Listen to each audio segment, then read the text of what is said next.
Здравейте, днес отново сме на обект, нека тръгваме натам.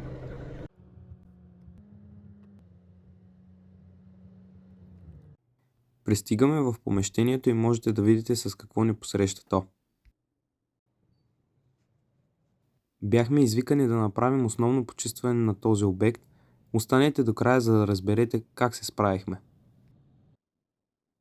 Плочките из цялото помещение бяха приели този кален вид, но Пикер, както знаете, не се страхува от работа, запретна ръкави и нека видим какво постигна.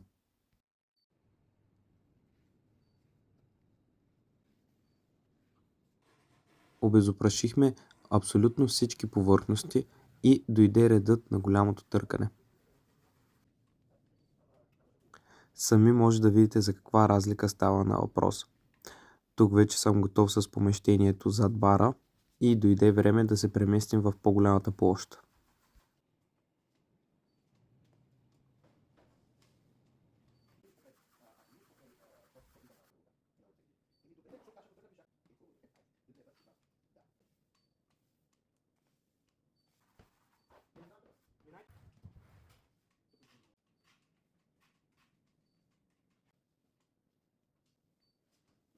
Запомнете тази гледка, защото след броени секунди няма да я има.